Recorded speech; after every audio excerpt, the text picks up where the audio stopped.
Bueno, muy buenas tardes. Estamos terminando ahí de incorporar.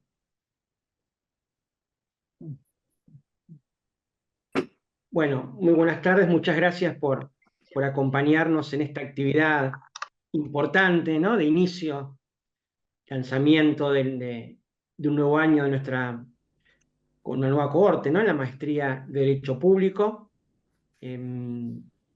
Muchas gracias especialmente a las docentes de la carrera que nos están acompañando, a los alumnos, a las alumnas, exalumnos también de la carrera, al público en general, queridos y queridas colegas. Gracias también, Franco Britti, coordinador de la carrera, por acompañarnos. Vamos a comenzar, ¿no? Nos está acompañando la doctora Gabriela Tosini. Ella nos va a acompañar con... Estoy teniendo un eco, no sé si soy yo o... Ah, ahí está. Y el doctor Antonio Hernández. Quiero dar la palabra a modo de presentación, de bienvenida y a su vez también para la presentación del señor decano, a la doctora Analía Antic como directora de la carrera de la maestría. Así que, Analía, te dejo la palabra también para el saludo inicial y también para que puedas darle la palabra al señor decano. Muchas gracias, Marcelo. Bueno, para nosotros es realmente un placer enorme la actividad que va a tener lugar hoy. Como dijo Marcelo, bienvenidos a todos, buenas tardes a todos. Veo gente de la Asociación Argentina de Derecho Administrativo, profesores de nuestra casa, aspirantes a magíster, exalumnos de la maestría, compañeros de cátedra. Yo creo que lo que vamos a charlar hoy en los aportes fundamentalmente que va a hacer Gaby en la conferencia de apertura por parte del profesor Antonio María Hernández, evidentemente tiene absoluta actualidad. Estamos viviendo un periodo de muchos cambios, de muchas transformaciones que impactan en el derecho público en particular, en el derecho administrativo y constitucional. Están pasando cosas, muchas cosas, y creo que el ámbito de la carrera, nosotros siempre buscamos el inicio de la carrera para traer temas de interés, no solamente a nivel académico, sino también de la comunidad, y creo que poder trabajar sobre estos 30 años que han pasado desde la reforma constitucional, contando además con la presencia de un gran jurista como es el profesor Antonio María Hernández. Así que le paso la voz al decano para que pueda hacer los recibimientos pertinentes. ¿Qué tal? Bueno, con mucho gusto, Analía. Buenas tardes a todos y a todas. Aquí desde el decanato con la particular satisfacción de participar de esta jornada que es tan especial para nosotros. Por eso quiero en primer lugar agradecer, o sea, efectuar un agradecimiento y un reconocimiento a las personas que lo hacen posible. No me gusta hablar de estructura de gestión, parece muy impersonal, frío. Quiero hablar de la familia, de la maestría en Derecho Público, que son quienes hacen posible que estemos hoy acá. En primer lugar, a su directora, recién la escuchamos, a la doctora Analía Antic, al secretario académico, quien también acabamos de escuchar, al doctor Marcelo Truco, al secretario de coordinación, el doctor Franco Britti, y en este sentido efectuar un reconocimiento, que está también aquí presente, la veo a Débora Paredes, la doctora Débora Paredes, que ha acompañado la carrera durante mucho tiempo y estoy seguro que lo sigue haciendo. Y hoy contamos con la valiosa participación de la profesora Gabriela Tosini, docente del grado y directora, titular de cátedra en el grado y directora de carrera en el posgrado de Derecho Tributario de nuestra facultad. Así que a ustedes el agradecimiento por posibilitar esto, también a quienes nos acompañan. ¿Por qué lo digo? Porque es un momento muy particular para la realidad, como bien lo decía Analía, pero lo es también para el sector universitario y para nuestra facultad. Actividades como esta nos permiten visibilizar y poner en valor el trabajo que hace la universidad pública en general y particularmente nuestra facultad. Nos permite visibilizar y poner en valor el trabajo de nuestra escuela de graduados. Saben ustedes que tenemos una propuesta académica muy rica de excelencia académica, compuesta por un doctorado en Derecho o por el doctorado en Derecho, 4 maestrías, una de las cuales es la que hoy estamos aquí presentando. Hay 15 carreras de especialización y otras tantas diplomaturas. Particularmente nos permite también visibilizar y poner en valor esta carrera, la maestría en Derecho Público, que tiene para nosotros una relevancia muy especial por sus características, por su fundamentación, por sus objetivos, por el perfil del posgraduado que moldea, que busca, y finalmente nos permite visibilizar y poner en valor el rol de la universidad pública en una sociedad, digamos, en la sociedad, en un contexto que es particularmente, no quiero decir adverso, prefiero decir complejo. Y lo digo fuera de la discusión que está instalada en el debate público sobre el financiamiento, no financiamiento, sobre qué se hace o cómo se auditan las universidades.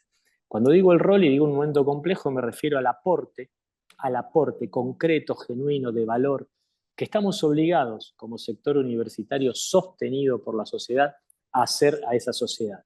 Y les pido un segundo para contarles lo siguiente, porque no se sabe o no se ve muchas veces. Es cotidiano el aporte que hace la universidad pública a la sociedad. El día jueves y el día viernes, la semana pasada, en un espacio de la universidad, el ECU, Espacio Cultural Universitario, se estuvo sustanciando el concurso para 9 cargos de jueces federales en el marco de la Ley de Fortalecimiento de la Justicia Federal de Rosario. Bueno, ese acto trascendente, bien federal, se llevó a cabo en la universidad.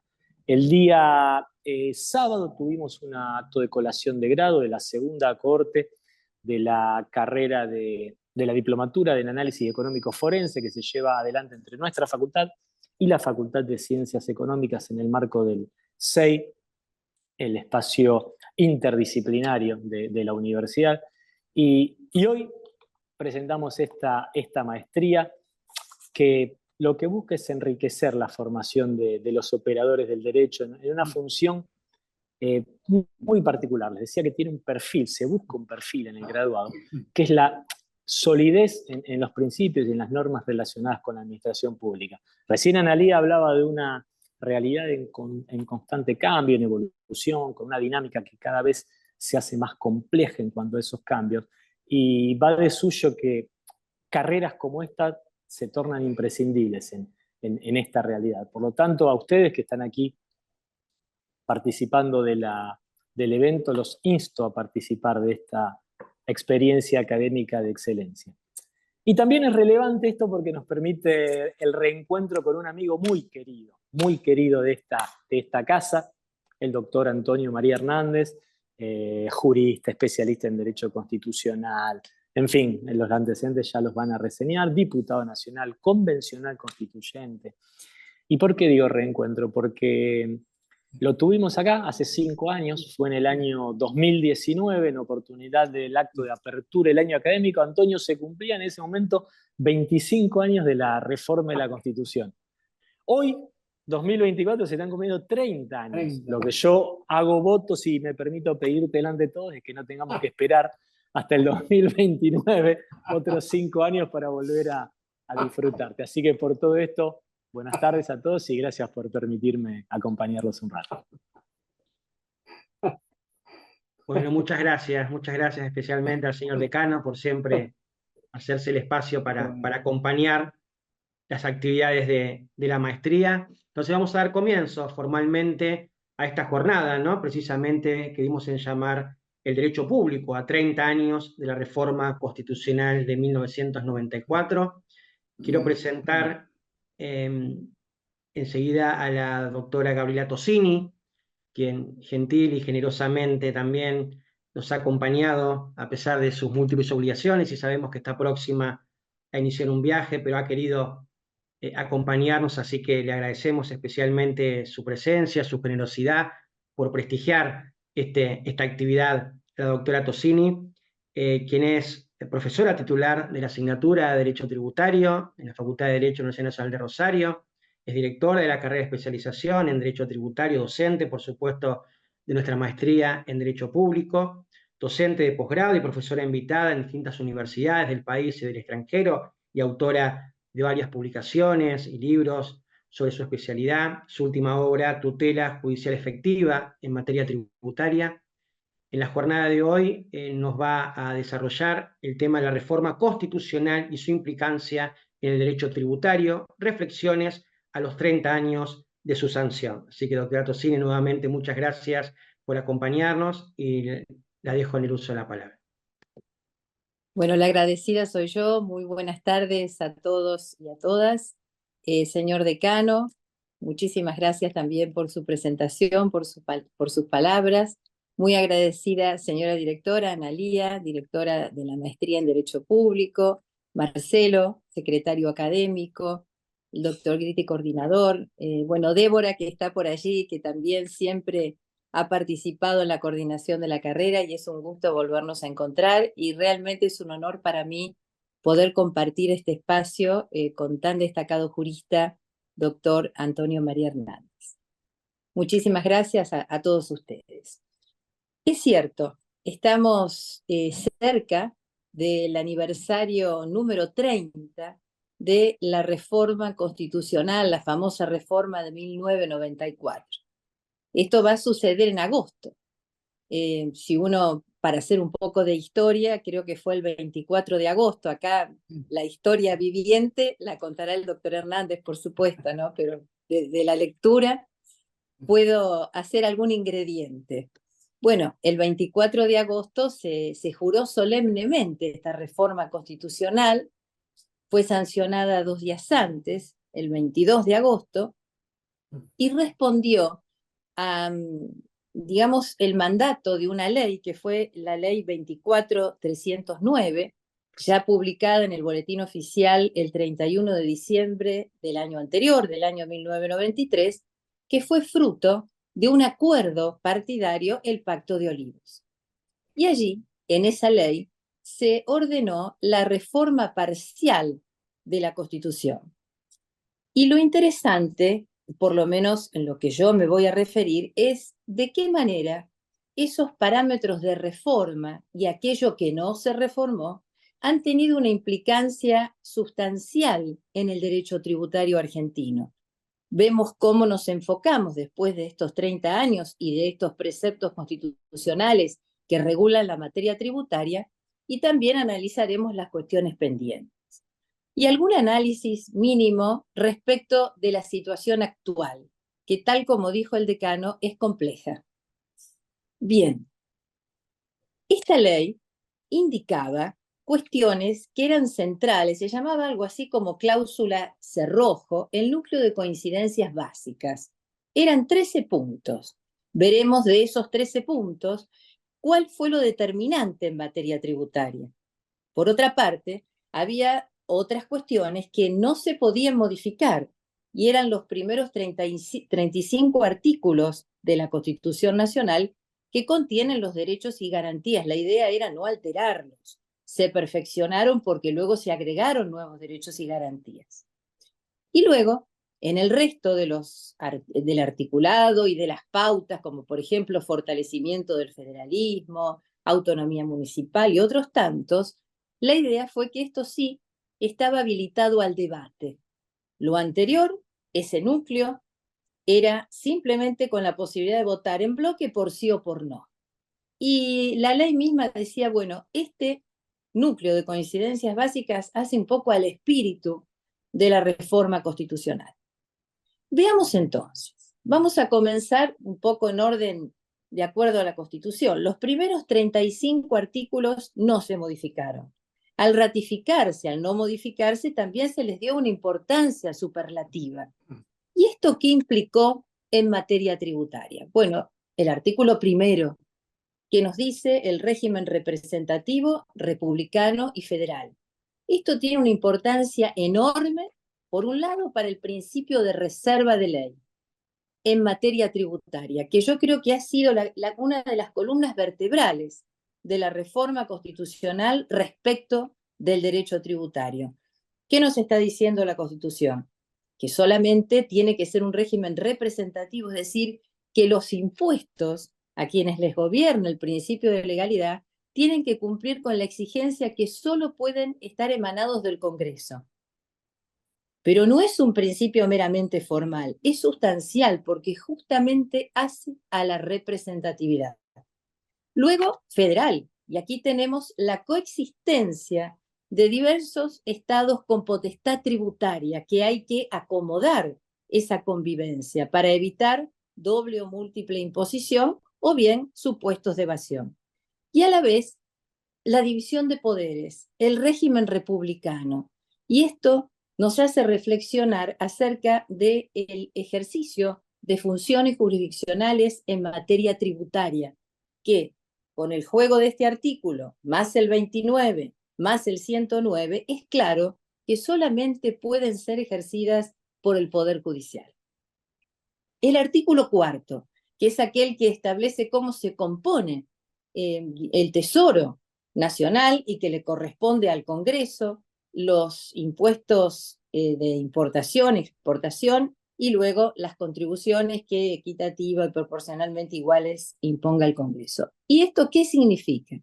Significa claramente otra vez el principio de reserva de ley y se va avisorando en cuanto al criterio de reparto la división de fuentes, donde exclusivamente los impuestos de importación y exportación están en cabeza del Congreso Nacional. Posteriormente, vamos a analizar dentro del articulado el artículo 5, que se mantiene igual, donde ya aparece la exigencia a las provincias de asegurar el régimen municipal, lo que luego se va a fortalecer con la autonomía municipal con la reforma del 94. Resultan fundamentales que se hayan mantenido en la Constitución, dentro de estos 35 primeros, aquellos que hicieron posible la unión nacional y que han sido desde el artículo 9 al artículo 12 y que refieren en forma sustancial a la materia tributaria. Impiden que se establezcan derechos de importación e exportación, derechos de paso por las potestades locales, provinciales o municipales, la libre circulación y el comercio. Esto lo analizamos junto con la cláusula de comercio, el 75, inciso 3. Esto, vuelvo a decir, se mantiene. Luego, los artículos 14, 16, 17, 18, 19 hacen a los principios constitucionales de la tributación, aquellos que limitan, que nos dicen no se pueden establecer impuestos que sean confiscatorios, que afecten con el juego de varios artículos la capacidad contributiva, que violen la igualdad y por ende la generalidad y así. También dentro de este articulado aparece por el principio de igualdad del artículo 16 una exigencia que luego se va a complementar con la incorporación de los tratados internacionales en la parte que se reforma, y es la igualdad de género. Entonces ya hay una alarma para que el sistema tributario argentino tiene que ser con perspectiva de género.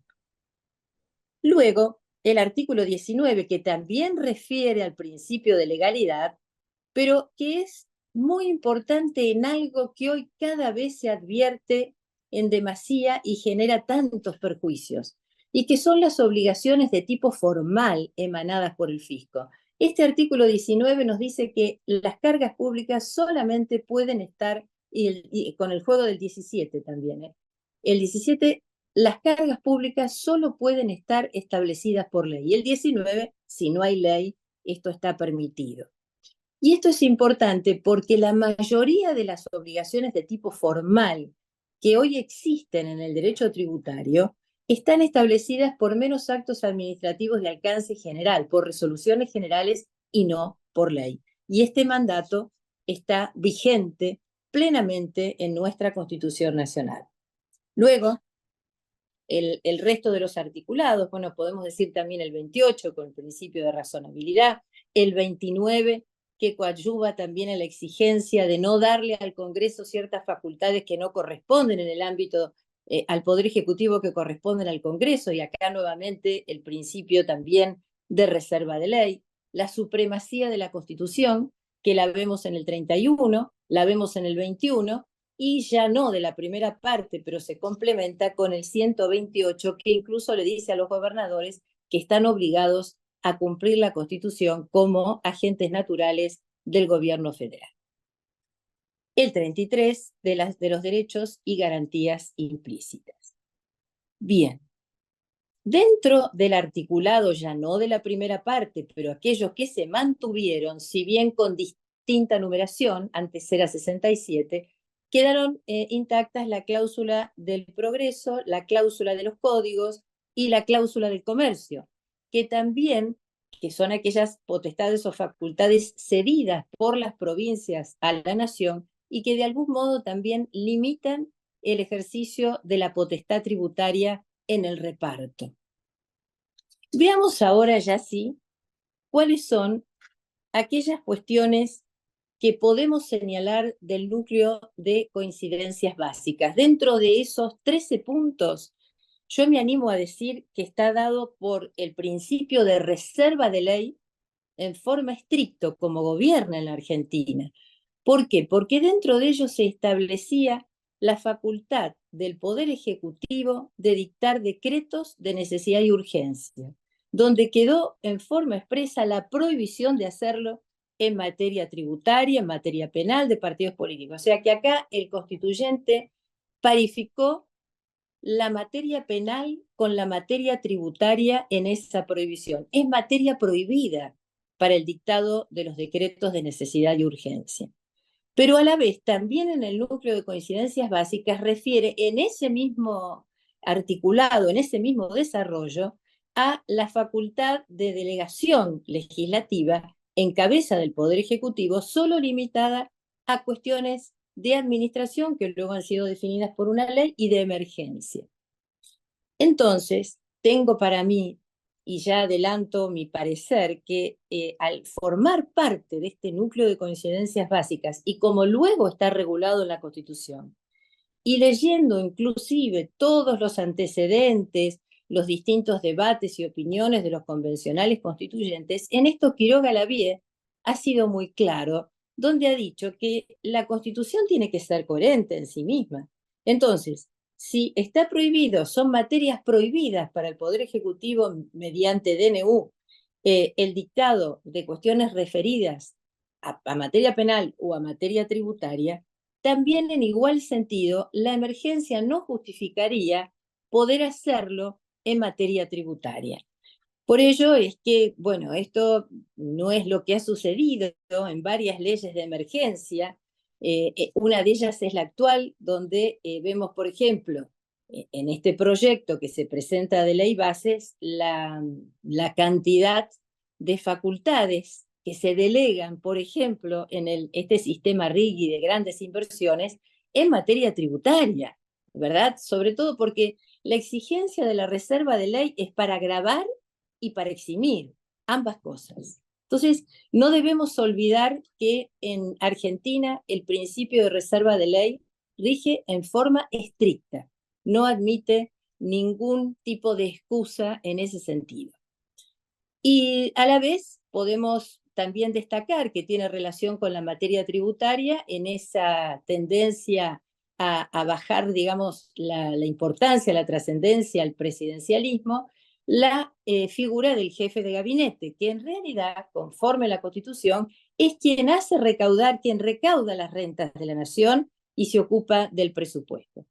Durante el gobierno de la Rúa solamente hubo un decreto donde estuvo a cargo del jefe de gabinete la recaudación de las rentas, de manera tal que la AFIP estaba bajo la superintendencia de la jefatura de gabinete. Pero inmediatamente, casi al mes, por otro decreto volvió bajo la órbita del Ministerio de Economía. Bien, y finalmente vamos a aquellos artículos que se han modificado y dentro de todos los que se modificaron y de la enorme importancia que ellos tienen, analizaremos aquellos que, por lo menos a mi entender, tienen implicancia en materia tributaria. Bien, hemos visto la reserva de ley. Ahora veremos la posibilidad de acceso a la justicia en materia tributaria, con la incorporación del artículo 43, que regula la posibilidad del amparo, siguiendo también el Pacto de San José de Costa Rica, Convención Americana y otros tratados, el acceso directo a través de la regulación del amparo, del habeas data, que esto es muy importante en materia tributaria, y a la vez del habeas corpus. Y luego, en sintonía, si bien nos referimos al habeas data, porque es la posibilidad de obtención de datos ya personales, de poder modificarlos, suprimirlos, también nace en base a esta norma y al régimen republicano de gobierno el derecho al acceso a la información pública, que también fue reglamentado por una ley. A partir de esta incorporación, vamos a ver que se abrió una puerta muy importante para que los contribuyentes puedan acceder a la justicia en materia tributaria, porque no nos olvidemos que en Argentina la justicia tributaria a nivel federal, a nivel nacional, es revisora. Hay que agotar la vía administrativa a la manera de una habilitación de instancia para poder acceder. Si se dan los supuestos del amparo y con esta regulación constitucional, son muchísimos los antecedentes jurisprudenciales que existen en materia tributaria al respecto. Y cada vez más, inclusive, ciertos planteos de índole colectivo que agrupan intereses individuales homogéneos y no están involucradas cuestiones netamente patrimoniales. Bien, la incorporación de la figura del defensor del pueblo, si bien hay una omisión, una inconstitucionalidad por omisión de muchos años en su nombramiento, pero es, diríamos, una figura que puede incluso de alguna forma representar y tiene legitimación para hacer planteos y podría hacerlo en materia tributaria de los contribuyentes frente al Estado actuando como fisco. Y ahora vamos a una de las cuestiones trascendentales de la reforma constitucional del 94 y que ha sido en el ámbito del artículo 75 y que refiere al federalismo fiscal. Justamente uno de los, dentro del espíritu de la Constitución, uno de ellos ha sido el fortalecimiento del federalismo. Y en ese marco se trata de regular el reparto, captando también lo que estaba pasando en la realidad, porque al ser un Estado federal donde coexisten varias potestades tributarias, en el mundo, en el derecho comparado, vamos a ver que hay distintas posibilidades para dar solución a esta coexistencia y que sea pacífica. Uno de ellos puede ser la separación de fuentes, que es el que establece desde su origen la Constitución Nacional, pero que tampoco se modificó con la reforma del 94. Este coexiste con el sistema de la concurrencia, es decir, de compartir, como es el caso de impuestos internos. Primero lo dijo la Corte con Mataldi y luego lo admite la Constitución. Y la Constitución del 94, viendo lo que pasaba en la realidad, que en realidad había participación de los recursos que tenían una fuente determinada, sea para la nación, o sea para las provincias, o sea concurrente, se enrolaba en el sistema que en el derecho comparado se llama participación y que en el derecho argentino lo llamamos coparticipación. Entonces, ¿qué hizo la Constitución del 94? En el artículo 2. En el 1 volvió a la fuente, ¿verdad? Le corresponden los impuestos de exportación e importación al Estado Nacional. Pero en el 2 dijo claramente, más allá de aquellos que pueden ser concurrentes, que son los indirectos, y pueden ser también concurrentes los directos con ciertas limitaciones temporales y de exigencias constitucionales, dijo, estos impuestos se coparticipan. Entonces constitucionalizó la coparticipación, lo cual es, a la hora de un planteo, es sumamente importante esa constitucionalización que se ha hecho de la ley de coparticipación.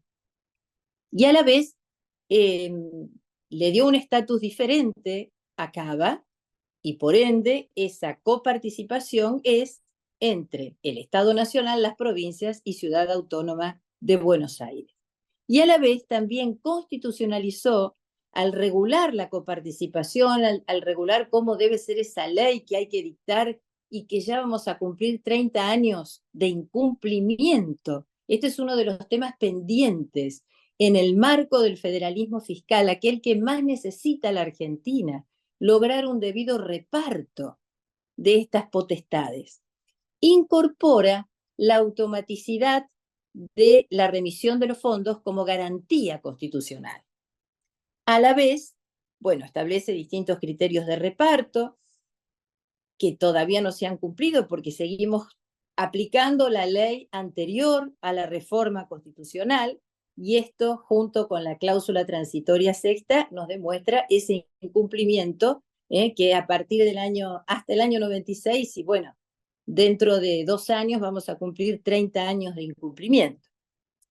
Pero a la vez es importante porque incorpora la posibilidad, y eso lo deja a salvo de la coparticipación, de establecer por parte del Congreso, con determinada mayoría, impuestos con una asignación específica. Y estos no se coparticipan. Todo el mecanismo de la coparticipación hay que relacionarlo también con otro inciso del artículo 75 que modifica, que es el 8º, y que refiere al presupuesto. También el presupuesto tiene que ser conforme a las pautas del artículo 75, inciso 2, y debe responder a un verdadero, dice la Constitución, programa general de gobierno.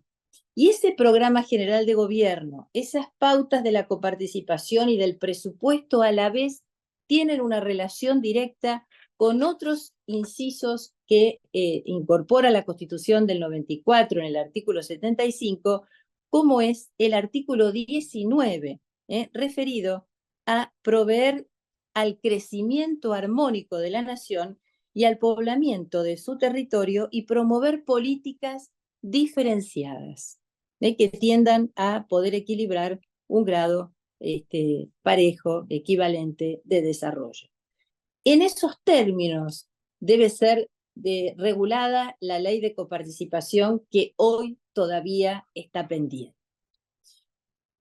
Respecto a la vez de esta temática, tenemos que mencionar la autonomía municipal, que se encuentra en un articulado más lejano, pero que expresamente nos dice que en el 123, ¿verdad?, tiene que asegurar la autonomía municipal, regulando su alcance y contenido en el orden institucional, político, económico y financiero.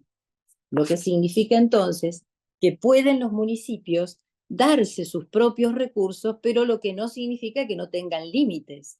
Los mismos límites que también tienen las provincias a nivel local para lograr esa armonía en el juego de la coordinación de las potestades tributarias entre el Estado Nacional y los estados locales. Es de enorme importancia ahora para el derecho constitucional tributario la incorporación de los tratados internacionales, en primer lugar, por advertir dentro de la discusión doctrinaria, ya la Corte en Mejián, en Café La Virginia lo había dicho, que tenían una jerarquía superior a las leyes, los tratados internacionales. Pero ahora en el artículo 24 lo ha dicho expresamente, en el inciso 24 del artículo 75, y en el inciso 22 del artículo 75 ha constitucionalizado determinados tratados tuitivos de derechos humanos, con las condiciones que ahí establece. Con lo cual, esto tiene una enorme implicancia en materia tributaria, sobre todo respecto del estándar de garantías del contribuyente y de la tutela judicial efectiva, que es un derecho en sí mismo, pero a la vez es un instrumento para hacer valer el resto de los derechos y todas las garantías que establece la Constitución Nacional, como vimos, la legalidad, la no confiscatoriedad. Sin tutela judicial no tendríamos la posibilidad de ser oídos por un juez o tribunal independiente o imparcial en un plazo razonable para la dilucidación de los derechos en materia fiscal. Y entonces, ¿qué implicancia tiene este artículo, este inciso 22? Que nos permite concluir que el bloque constitucional de Argentina es plural, que está integrado a nivel federal por la Constitución Nacional, por los tratados tuitivos de derechos humanos y por las interpretaciones que hace la Corte Interamericana de esos tratados acerca de sus cláusulas. Y que la Corte Argentina, el derecho argentino está obligado, vemos la causa Bulacio, por ejemplo, y otras tantas también de la Corte Interamericana que establecen dicha obligatoriedad. Y de esta manera, el estándar de garantías es el del artículo 8º, primero y segundo numeral de la Convención Americana, porque ese bloque constitucional plural, a través de la interpretación de la Corte Interamericana en la causa Tribunal Constitucional de Perú y otras posteriores, receptados de alguna forma por la Corte de la Nación en Marchal y en los ISER, nos dice claramente que ese acceso a la justicia, esa regulación de la tutela judicial efectiva, tiene que ser con las debidas garantías. Y las debidas garantías, dice la Corte Interamericana, son las del segundo numeral, que se aplican a todas las materias del primer numeral, donde está expresamente mencionada la fiscal. También acá la Corte Interamericana lo que hace es que parifica el estándar de garantías del inculpado de un delito al contribuyente. No hay diferencia entre la materia penal y extrapenal. Y esto tiene enorme importancia para la materia tributaria, en especial para la tutela judicial efectiva en materia tributaria. Y esto a la vez hay que analizarlo con otro inciso, que es el inciso 23, que recepta también otro de los principios de los pactos que ha suscrito Argentina y que se encuentran constitucionalizados, como es el Pacto Internacional de Derechos Económicos, Sociales y Culturales, que establece el principio de la mayor progresión en el reconocimiento de los derechos humanos y nunca la regresión. Y justamente este inciso refiere a las acciones positivas que debe realizar el Estado en tal reconocimiento, en tal avance. Hay un decisorio muy interesante de la Corte de la Nación del año 2012, sobre todo en materia tributaria y presupuestaria, que es Quis Versonia, donde interpreta incluso el alcance de ese principio de progresividad y cómo debe cumplirse y qué significan acciones positivas, a lo que remito. Bien, con relación a esta cuestión, también vamos a ver que el inciso 23 de alguna forma establece criterios de una mayor tutela en casos de vulnerabilidad. Acá aparece, por ejemplo, el tema de los ancianos y vemos la implicancia que ha tenido como límite a la potestad tributaria también el universo de los vulnerables. Me llevo al fallo García de la Corte de la Nación, donde sentó una jurisprudencia en el sentido de que las jubilaciones no deben estar alcanzadas por el impuesto a las ganancias.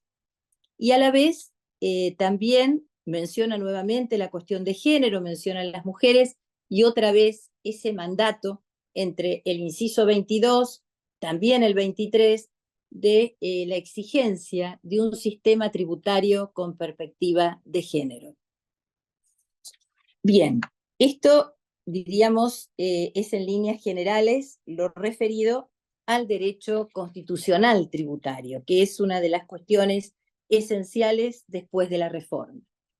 Aclaró algo que opera como límite también a la potestad tributaria local y que refiere a la cláusula que regula aquellos establecimientos de utilidad nacional. Se discutía si teníamos la tesis objetiva, la subjetiva, la finalista o no, y la Constitución también en aras fortalecer el federalismo se enrola en la tesis del finalismo o subjetiva, es decir, pueden coexistir potestades de policía y potestades tributarias en los establecimientos de utilidad nacional siempre que ese ejercicio de la función no altere la finalidad de los mismos. Esto se encuentra en el artículo 75, inciso 30. Y finalmente, aquello que ya tenía como mandato en el núcleo de coincidencias básicas se incorpora como artículo 76 en la Constitución Nacional, que es el que ya mencioné de alguna forma, referido a la posibilidad de ejercer funciones de delegación legislativa en el Poder Ejecutivo, que no puede hacerse excepto que fueran cuestiones de administración o de emergencia, y la prohibición del dictado de decretos de necesidad y urgencia, también en materia penal, partidos políticos y en materia tributaria expresamente. Esta norma tiene una relación directa también con la cláusula transitoria octava, con el artículo 100 de la Constitución Nacional, y ha sido muy claramente interpretado.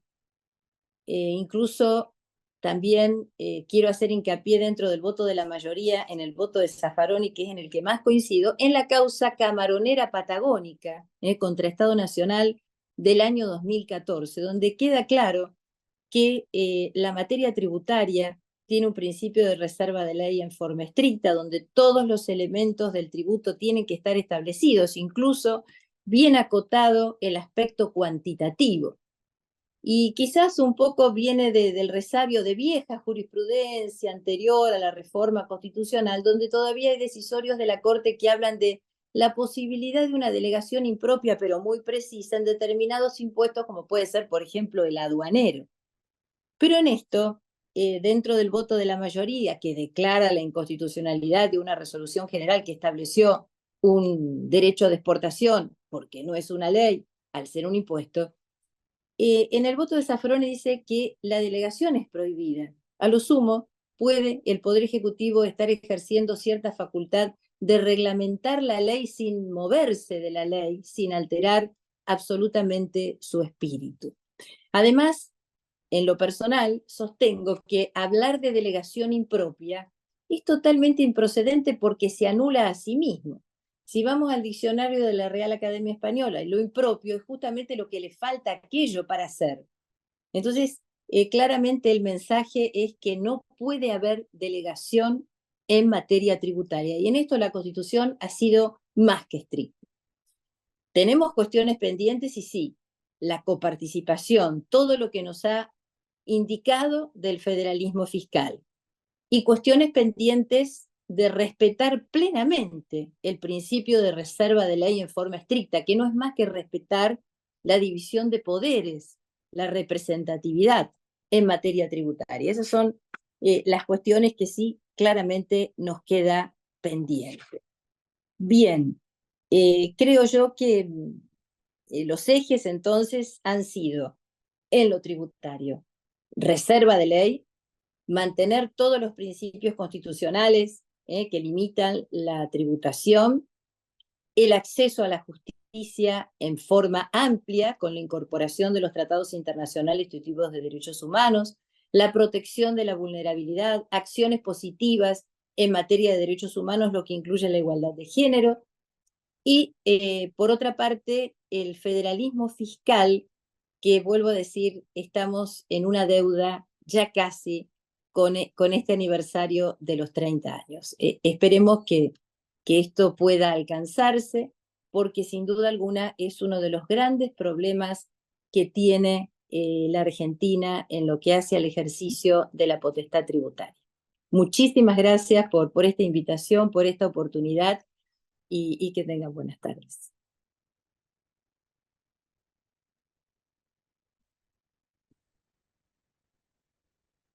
Muchas gracias a la doctora Tossini.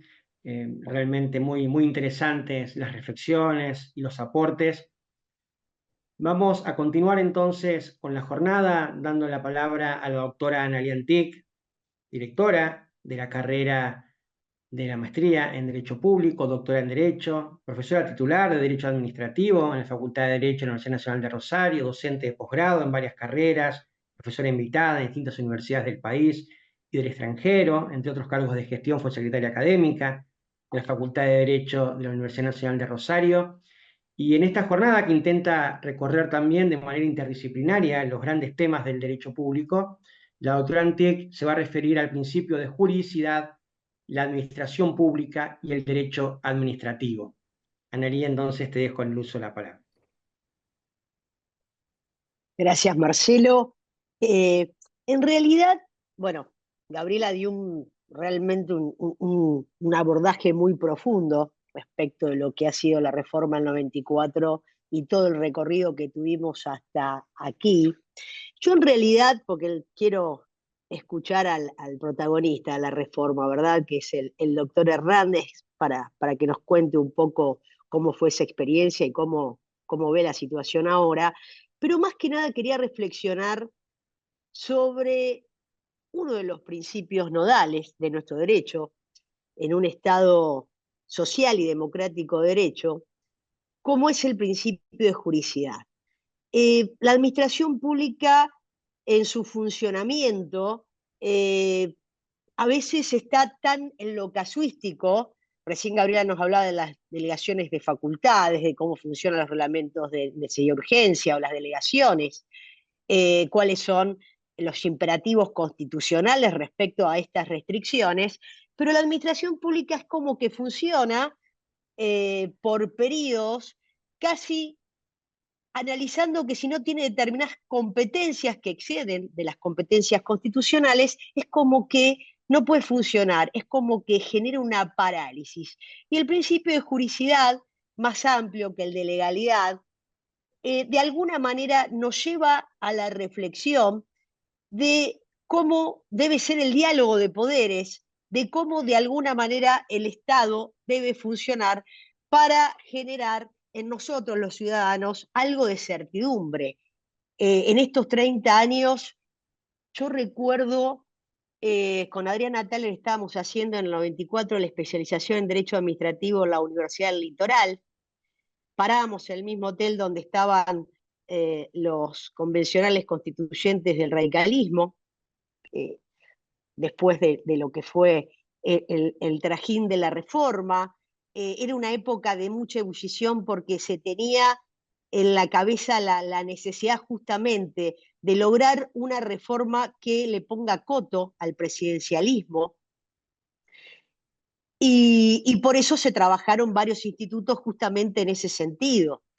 Después recuerdo al doctor Alfonsín cuando lo distinguimos como doctor honoris causa en nuestra universidad, presentando su tesis, Democracia y Consenso, justamente reflexionando sobre lo mismo, que cuando los poderes ejecutivos tienen además mayorías en el Congreso, prácticamente es imposible dividir esa competencia que lleva adelante el Ejecutivo con la que le otorga al mismo Congreso, que actúa como las veces de una escribanía.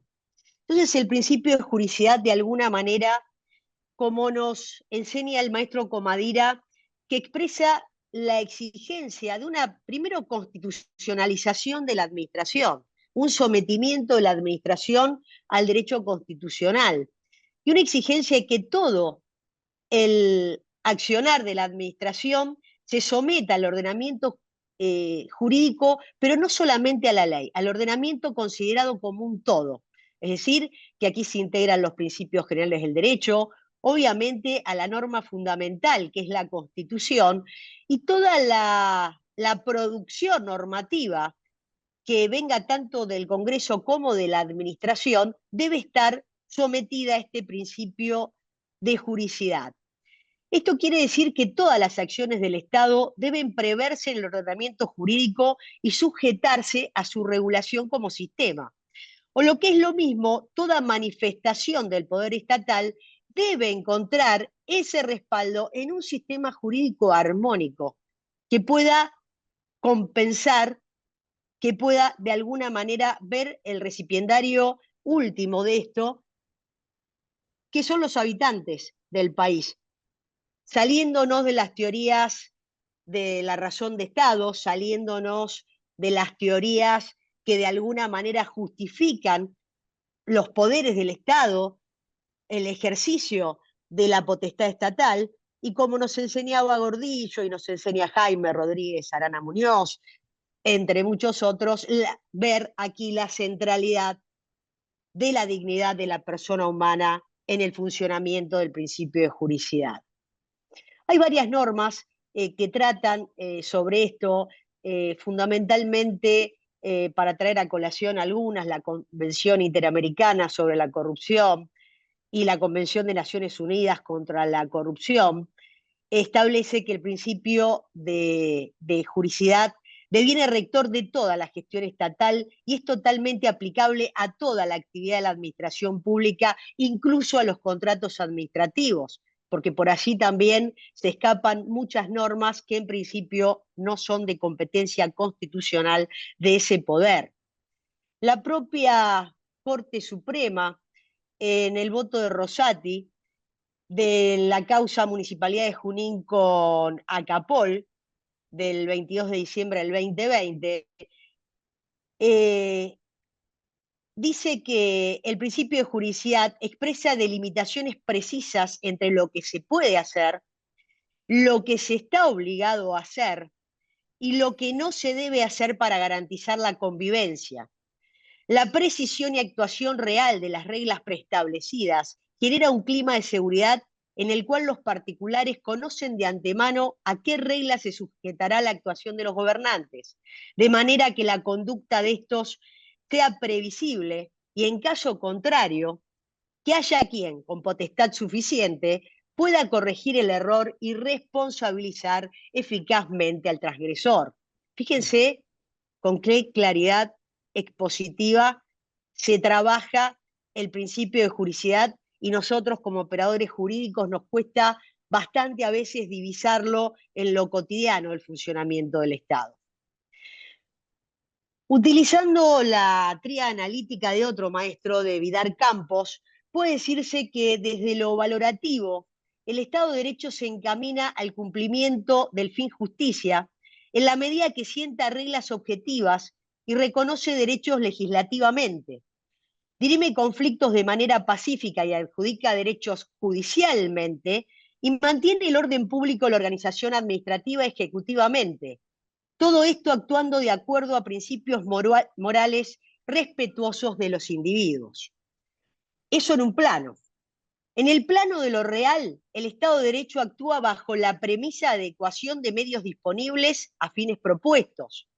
Se abstiene de intervenir donde no le corresponde por tratarse de ámbitos privados, elige caminos que no sean innecesariamente nocivos para alcanzar metas y se mantiene a rajatabla dentro de los márgenes de la ley. Respecto al tercer plano, de lo normativo, presenta normas rectoras de su actuación y se somete a reglas jurídicas transversales que impregnan todas sus expresiones de poder. En el Estado de Derecho, el texto jurídico estelar es la Constitución, que funciona como la ley suprema del país, consagratoria de derechos y limitadoras del poder político. Bajo este marco teórico, que ya todos conocemos, de alguna manera la maestría es como una reivindicadora de algunos presupuestos que parecen conocidos por todos, pero que después en el plano de la realidad empieza a generar discusiones que a estas alturas no concuerdan con el funcionamiento de un Estado democrático. Hemos creado, a través de un proyecto de investigación que acreditamos el año pasado, un laboratorio de innovación sostenible, en donde traemos los principios generales del derecho, trabajamos la juridicidad y vemos cómo está impactado actualmente por aparte de todo lo que funciona en el funcionamiento clásico y tradicional del Estado, cómo empieza a estar impactado con la aparición de tecnologías emergentes que cada vez más van impactando, van transversalizando otras maneras de actuar del Estado. Seguramente el doctor Hernández nos adentrará en algunos de los conflictos más importantes que hoy tenemos a 30 años de la reforma, pero creo que uno de los problemas más importantes es el funcionamiento del Estado en un grueso desconocimiento de cómo está impactando el fenómeno de las tecnologías emergentes, que los plazos temporales de innovación cada vez son más cortos. Entonces tenemos un Estado que va como paralelo a la realidad y pasan cosas que ya no pueden ser objetos de regulación, y cuando están captados por la regulación terminan siendo regulaciones que no se adaptan a la realidad que tienen que regular. Y básicamente desde el laboratorio estamos trabajando para de alguna manera abrir el abanico de pensamiento, primero de lo que es la teoría de la regulación en general, ¿verdad? Con todas las acepciones que tenemos conforme los sistemas jurídicos con todas las recepciones que traemos a nuestro país, sin ver si esta regulación se adapta a nuestro sistema jurídico, pero la idea de alguna manera en este estudio que tenemos en este proyecto de investigación denominado Laboratorio de Innovación Sostenible es encontrar la manera, los caminos para simplificar, clarificar, ordenar y consolidar un sistema jurídico que evidentemente debe ser infraconstitucional, pero a veces no lo es cuando lo analizamos concretamente. De alguna manera, la idea es ver cómo impactan estas tecnologías y fundamentalmente estamos con unos estudios paralelos que evidentemente en la maestría nosotros vamos a ir desarrollando, pero fundamentalmente que tiene que ver con dos situaciones que en este momento tenemos bajo estudio. Uno que tiene que ver con las leyes legibles por máquina, es decir, todas las regulaciones que son autoejecutables, en donde traemos una cantidad de modelos comparados para ver qué parte de la actividad de la administración puede llegar a ser regulado a través de este sistema. Por ejemplo, actividades regladas de la administración bajo el manto del principio de juridicidad. Y otro tema que tiene que ver con la criptorregulación, este fenómeno que aparece con la disrupción de las tecnologías blockchain y que no se limita solamente al ámbito de las criptomonedas, sino que tiene que ver también con una manera de gobernanza, con una manera de ejercer las potestades estatales y cómo esta manera termina siendo impactada por algo que paralelamente se va desarrollando por fuera de las esferas de los estados, hablando no solamente de las criptomonedas, sino de, por ejemplo, los contratos inteligentes, por ejemplo, de los sistemas electorales y muchos otros institutos que en este momento estamos analizando cómo vienen impactando en el derecho administrativo y en el derecho público en general. La invitación es para no solamente que se sumen a la carrera, sino que también se sumen a las investigaciones de la carrera, porque como verán, el abanico es muy amplio, el derecho ya no es el derecho clásico y tradicional que conocemos, y evidentemente hoy más que nunca es cuando tenemos que clarificar el derecho, hacerlo más accesible al entendimiento de las personas, para justamente que en ese marco las personas se sientan parte de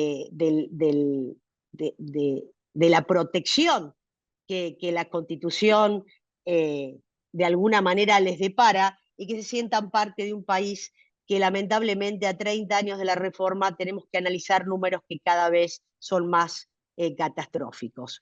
Así que mi invitación es a que cursen la carrera, es a que se metan en estos temas que son los temas que hoy tenemos sobre la mesa, a que entendamos al derecho público como parte del derecho, pero como un todo, como un fenómeno que permanentemente está impactando en la vida de las personas, y un derecho además que está cada vez más globalizado y más impactado por lo que pasa en el mundo.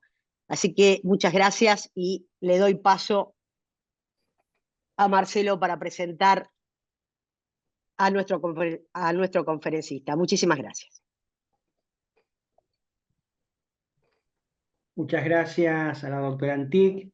Finalmente, entonces, vamos a presentar al doctor Antonio María Hernández, ¿no? El enorme privilegio, el enorme placer de poder contar hoy con uno de los juristas más importantes de nuestro país, ¿no? Un protagonista de la historia constitucional reciente. El doctor Antonio María Hernández es doctor en Derecho y Ciencias Sociales por la Universidad Nacional de Córdoba, profesor de Derecho Constitucional y profesor titular de Derecho Público, Provincial y Municipal en la Facultad de Derecho de la Universidad Nacional de Córdoba. Posee también profesor de posgrado en distintos doctorados, magíster, especializaciones en varias universidades, presidente honorario de la Asociación Argentina de Derecho Constitucional, miembro del Comité de Directores de la Asociación Internacional de Centros de Estudios Federales, ex miembro de las Academias Nacionales de Derecho y Ciencias Sociales de Córdoba, de Ciencias Morales y Políticas de Buenos Aires, entre otras asociaciones académicas, autor de más de 20 libros de su especialidad, y una de las cuestiones más importantes, ¿no?, de su trayectoria, se desempeñó como convencional constituyente en 1994, así que el enorme gusto, el enorme honor de que prestigie el doctor Hernández en esta actividad a 30 años de la reforma, y precisamente se va a referir a estos avances y fundamentalmente los desafíos del derecho público a 30 años de la reforma del 94. Nuevamente, muchas gracias, doctor Hernández, por acompañarnos, y lo dejo en el uso de la palabra. Muchas gracias, estimado Marcelo, muy honrado con la presentación, muy honrado con la invitación a participar en la apertura de esta maestría. Saludo muy respetuosamente al gran decano de la Facultad de Derecho. Tiene razón, decano, no van a pasar 5 años, tengo que llegar a Rosario, necesariamente tengo que llegar a Rosario. Quiero mucho a Rosario, así que seguramente nos vamos a ver personalmente. Les debo decir que además ha sido un gran placer compartir esta actividad académica con dos tan destacadas profesoras. He escuchado dos exposiciones realmente sobresalientes, así que quiero felicitar efusivamente a mis colegas, las profesoras Tosini y Antic, y me voy a tratar de referir con la brevedad del caso. El tema da mucho más, pero así estaba imaginado. Por supuesto que quedo a disposición si alguien quiere formular alguna opinión o formular alguna pregunta una vez que yo termine. Quiero hablar de distintas cuestiones en este 30 aniversario de la reforma. En primer lugar, la legitimidad de la reforma. En segundo lugar, las ideas fuerzas que tuvo. En tercer lugar, quiero detenerme, aunque muy brevemente, en lo que se llama el diseño constitucional, y después solamente puedo enunciar las cuestiones. Adelanto que está en prensa un libro mío destinado a los 30 años de la reforma. Ahí sí analizo en profundidad esto que voy a mencionar ahora muy sucintamente. Luego analizo qué ocurrió en la práctica institucional con la reforma. El otro punto es cuál fue el resultado de la reforma, que para mí fue una muy profunda modernización de nuestro derecho público. Y finalmente un capítulo muy delicado, que es el de los incumplimientos constitucionales. Ya me estoy dando cuenta que tenemos algún problema con el Zoom, pero de todas maneras quiero que me confirmen que me están escuchando perfectamente, que es lo que más Sí, importa. sí, lo seguimos escuchando, Perfecto, doctor, no hay problema. perfecto, perfecto. Y si no, paso al celular. Legitimidad de la reforma. Yo creo que ya se ha agotado todo debate al respecto. Todos nosotros comprendemos que fue, por un lado, la reforma más legítima y más democrática de la historia argentina, y por el otro lado fue la reforma más importante de toda nuestra historia. Así que voy a fundamentar por qué hago estas afirmaciones. En primer lugar, plena vigencia de las libertades públicas, ningún tipo de proscripción. Fueron electos 305 convencionales que formaron 19 bloques políticos. Nunca hubo una asamblea tan numerosa y tan importante en toda la historia argentina, y todo el arco político ideológico estuvo allí representado, desde quien lideró el proceso democrático de 1983, o sea, el presidente del bloque de convencionales nacionales del radicalismo, Raúl Alfonsín, hasta los que se levantaron en armas contra el orden constitucional, como por ejemplo Rico, que era convencional del presidente del bloque de convencionales del Modín, simplemente para mencionar esto. ¿Por qué es la reforma más profunda de la historia? Porque simplemente hay que hacer un análisis histórico. No se puede conocer el derecho constitucional sin visión interdisciplinaria. El tema de la historia constitucional es clave para conocer nuestra materia y esto te lleva, entre otros análisis políticos, sociológicos, económicos, incluso filosófico-políticos, esto te lleva a estas conclusiones. La reforma segunda en importancia de la historia fue la de 1860. Todos nosotros sabemos que su líder intelectual fue Domingo Faustino Sarmiento. La polémica fue verdaderamente brutal con Alberdi, en ese sentido descalificatoria para ambos, y eso que fueron los cerebros más poderosos que había producido jurídicamente la Argentina en el siglo XIX, pero es evidente que el tema en debate era el federalismo, la visión primera de la Constitución originaria con influencia de Alberdi, crudamente centralista y unitarizante, y la visión claramente federal de Domingo Faustino Sarmiento, que luego de su viaje en 1847 a los Estados Unidos queda deslumbrado con lo que él observa como la nueva democracia emergente. Le pasó lo mismo que a Alexis de Tocqueville, quedó deslumbrado con la fuerza de la democracia norteamericana, se vuelve federal, cuestiona entonces los rasgos más unitarizantes de la versión primera de constitucionalismo, la de 1853. Así que en definitiva nosotros decimos, la segunda reforma constitucional en importancia es la de 1860, pero nosotros también sabemos, claro, que son aproximadamente 20 artículos, esencialmente destinados al federalismo. También hay algunas otras materias. Pero claro, las otras reformas son todas muy pequeñas. 1866, solo 2 artículos. 1898, 2 artículos. 1957, de nuevo, 2 artículos. Entonces, claro, nada se quedó sin vigencia. La reforma del 49, nada se puede comparar a la reforma de 1994, 61 normas constitucionales, 20 nuevas, 24 reformadas, 17 nuevas disposiciones transitorias. Por eso es la reforma más importante de la historia. ¿Cuáles fueron sus ideas fuerzas? Esto lo he dicho en mis libros y lo he dicho en el seno de la Convención Constituyente, y además fui el único convencional constituyente que presentó en el expediente número 72 el único proyecto completo de reforma constitucional y donde enuncié las ideas fuerzas.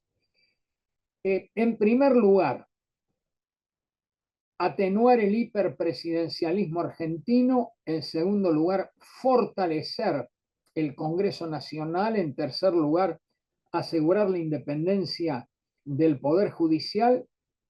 En cuarto lugar, fortalecer la filosofía personalista y humanista de la Constitución. Ya vamos a ver cuál es el diseño constitucional para ello, la incorporación de un nuevo capítulo de derechos y garantías, y después, sobre todo, el reconocimiento del derecho internacional de los derechos humanos, que es un paso enorme para el constitucionalismo argentino rumbo al siglo XXI. Luego de esto está todo lo vinculado a la descentralización del poder. Es el segundo debate en extensión, pero tal vez el primero en importancia. Esto tiene 3 grandes ideas, fuerzas y 3 grandes capítulos. En primer lugar, la profundización en sí mismo del federalismo. En segundo lugar, el reconocimiento del gran principio de la autonomía municipal. En tercer lugar, el otorgamiento de un estatus especial a la ciudad autónoma de Buenos Aires. Para mí, acaso, la creación más audaz de la reforma del 94. Y luego de esto, tenemos lo que ya anticipé, el diseño constitucional y la práctica posterior. ¿Cuál fue el diseño del constituyente? analicemos muy brevemente, no tengo tiempo para detenerme, cuáles son las medidas tomadas en cada una de las ideas fuerzas. Para atenuar el hiperpresidencialismo se toman 8 grandes medidas. Voy a mencionar las más importantes. En primer lugar, se le quita poder al presidente porque se crea la Ciudad Autónoma de Buenos Aires. Es decir, ahí sí tuvimos éxito. Esto fue extraordinario porque ustedes saben muy bien que el presidente era el jefe inmediato y local de la Ciudad de Buenos Aires. Así que imagínense a dónde llegaba el poder del presidente de la República, ¿no?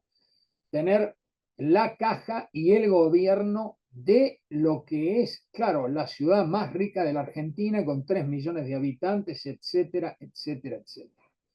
Y donde además no existía ningún tipo de derecho para quienes vivían en esa ciudad porque no tenían la posibilidad de elegir ni siquiera al intendente municipal. Siempre fue electo el intendente municipal a dedo por el presidente de la República. Así que imagínense lo que fue la magnitud de esa reforma. En segundo lugar, el fortalecimiento del Congreso. Acá se tomaron muchas medidas. En lo primero, más importante, ampliar el periodo ordinario de sesiones. En segundo lugar, mucho más poder al Congreso porque se termina el debate sobre intervenciones federales. Ya no iba a ser más por decreto del presidente, tiene que ser por ley del Congreso. Y si hay receso del Congreso, que es muy poco tiempo, inmediatamente hay que convocar al Congreso para que ratifique o rectifique la intervención federal dictada por el presidente. Además de esto, se crean nuevos órganos de control del presidente, Auditoría General, Defensoría del Pueblo, después se va a jerarquizar incluso al Ministerio Público, va a ser un órgano extrapoder, o sea que en definitiva todo esto lo que va a hacer es limitar el hiperpresidencialismo al mismo tiempo que se fortalece al Congreso. Se cambia el sistema de votación de las leyes y después, con la creación de la figura del jefe de gabinete de ministros, aumenta enormemente, todo lo digo de manera teórica, ¿no? Ya vamos a ver qué pasa en la práctica posterior. El poder del Congreso, porque el jefe de gabinete tiene que presentarse una vez por mes alternativamente ante cada una de las cámaras para rendir cuentas. Y además, por si faltara algo, esto ya es propio de un sistema parlamentario, se le da la posibilidad al Congreso para un voto de censura cuando así lo resuelven las cámaras para el jefe de gabinete de ministros. O sea, lo que se llama la parlamentarización de un sistema presidencial en el lenguaje de Diego Valadez, la posibilidad de que el Congreso pueda echar directamente nada menos que al funcionario más importante que tiene el presidente, que es el jefe de gabinete de ministros. Adelanto desde ya que por la declinación penosa del Congreso de sus atribuciones constitucionales, en violación sistemática de la Constitución, ya se van a dar cuenta lo que yo sostengo a 30 años de la reforma, es decir, violaciones sistemáticas de la Constitución por los poderes del Estado, esencialmente por el Poder Ejecutivo y el Poder Legislativo, violan sistemáticamente la Constitución Nacional. Fíjense que cuando algún periodista me pregunta, doctor Hernández, claro, usted se refiere a violaciones constitucionales, claro, ¿a qué artículo se refiere? No, le digo, vea, señor periodista, tengo que empezar por el preámbulo, tengo que seguir por la parte dogmática de la Constitución, por las declaraciones de derechos y garantías, tengo que seguir por los derechos civiles, tengo que seguir por los derechos económicos, sociales y culturales, tengo que seguir por los nuevos derechos, tengo que seguir por las garantías, etcétera. Violación sistemática de la Constitución Nacional. Imagínense lo que ocurre con el Poder Ejecutivo, con el Congreso, imagínense que todavía el jefe de gabinete al cual no se le conoce la voz, al actual jefe de gabinete, un tal Pose, que no ha ido nunca, fíjense la altura del año donde estamos en el mes 5, no ha ido nunca a ninguna de las cámaras a hablar. Y todavía el Congreso no ha tomado ninguna medida con ese funcionario. Así que en definitiva, creo que ustedes comprenden qué es lo que ha ido pasando en esta materia. Tercera idea, fuerza, independencia del Poder Judicial, cuál fue el diseño constitucional, bueno, lo pueden comprender. Creación del Consejo de la Magistratura, creación de un tribunal para el juzgamiento de los jueces, salvo que sean los de la Corte Suprema de Justicia de la Nación, y constitucionalización del Ministerio Público. Debo decir también, lo digo brevemente con respecto al presidente, que son muchas otras medidas las que se han tomado. No vayan a creer que es solo la creación del jefe de gabinete. Ya dije lo de la ciudad de Buenos Aires, dije también lo del fortalecimiento del Congreso, los órganos de control, muy bien las referencias que han hecho mis colegas predecesoras en el uso de la palabra con referencia a la vergüenza de lo que ha ocurrido con el artículo 99, inciso 3, o sea, decretos de necesidad y urgencia, y a la vergüenza de lo que ha ocurrido con el uso del artículo 76, con las delegaciones legislativas y con lo que en su momento, en tiempos de Menem, cuando dos politólogos muy importantes crearon la frase gobierno por decreto en la Argentina. Se trataba del primer gobierno de Menem, había dictado 308 decretos de necesidad y urgencia, cuando en la historia argentina no más de 30 habían sido dictados entre 1853 y 1989. En solo 4 años, el presidente había dictado 308 decretos de necesidad y urgencia. Obviamente, acuñan la frase gobierno por decreto. Es exactamente lo que ocurrió después, incluso pese a la reforma constitucional de 1994. Cuando uno observa la historia constitucional y la cantidad de decretos, 550 Carlos Menem, 249 Néstor Kirchner, cerca de 200 Duhalde, 85 Fernández de Kirchner, una cifra similar Macri. El presidente Fernández dictó no menos de 180 y yo creo que va camino al récord el actual presidente de Milei, pero que además nos ha entregado una particularidad.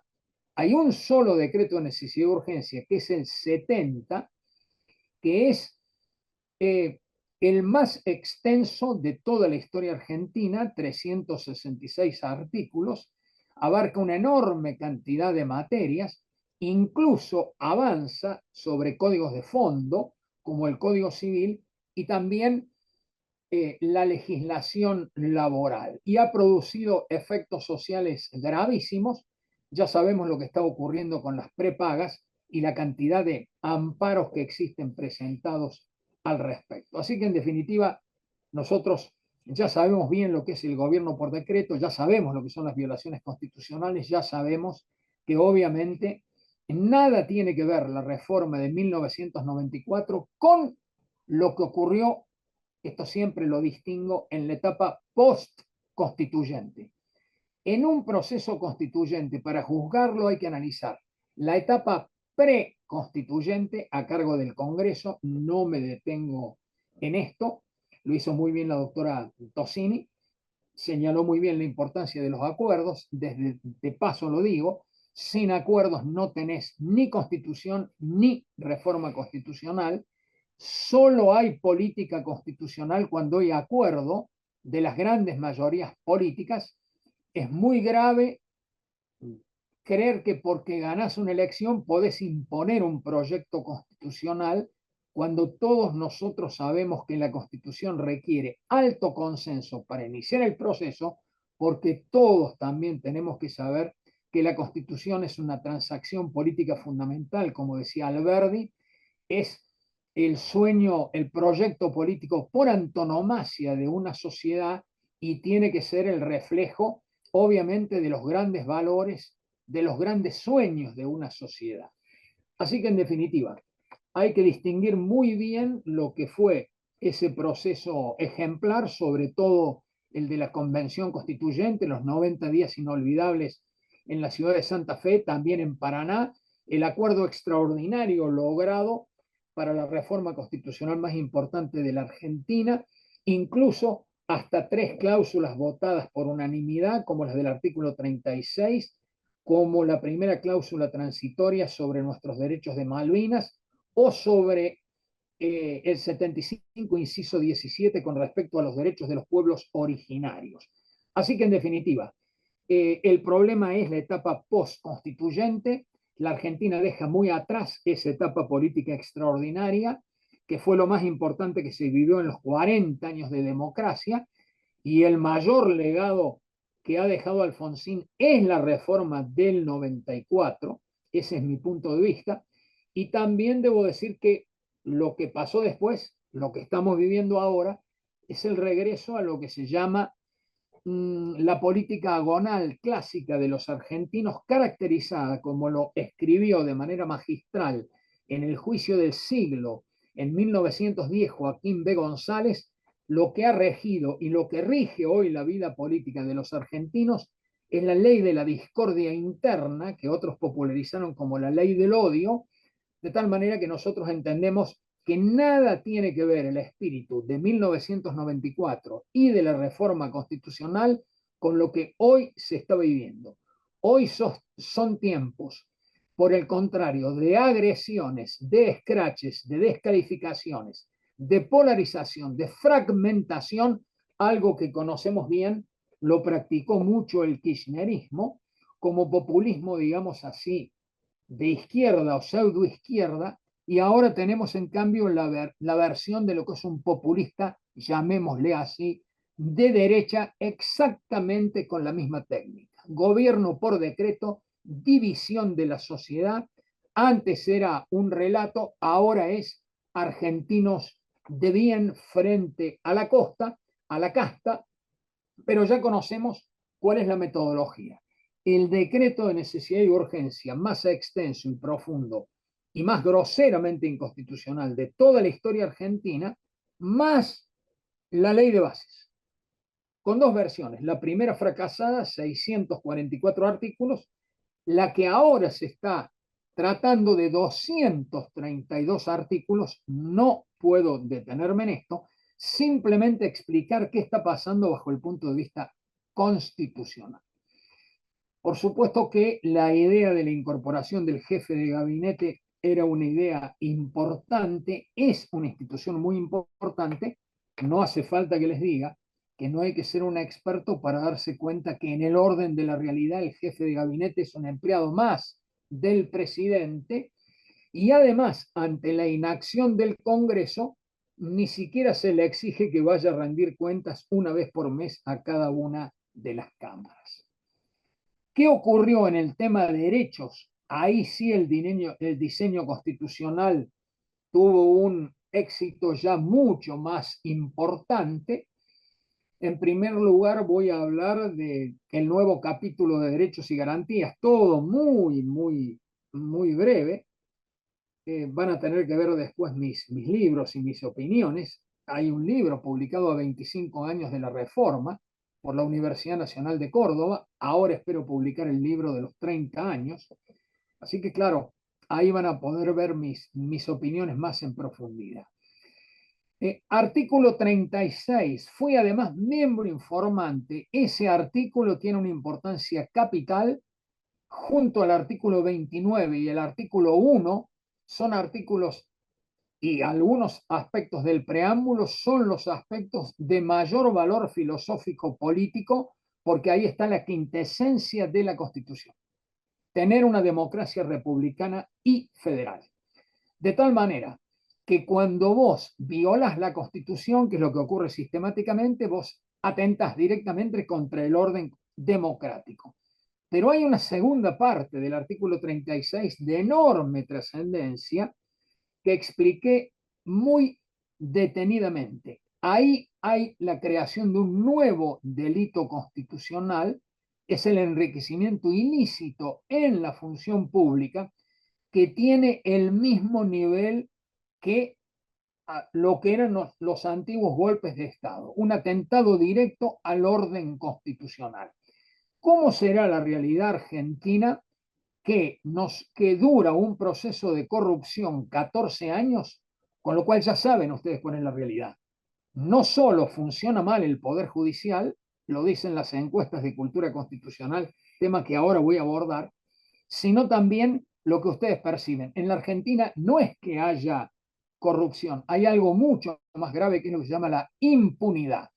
De tal manera que no hace falta que les diga que la Argentina es un país decadente, con una muy baja calidad institucional, caracterizada por dos cosas: democracia delegativa, como decía O'Donnell, donde torpemente la gente cree que vos votas a alguien, gobernador, presidente o intendente, no vayan a creer que el hiperpresidencialismo es solo para el orden federal, y entonces esa persona electa por el pueblo tiene derecho a hacer lo que quiera.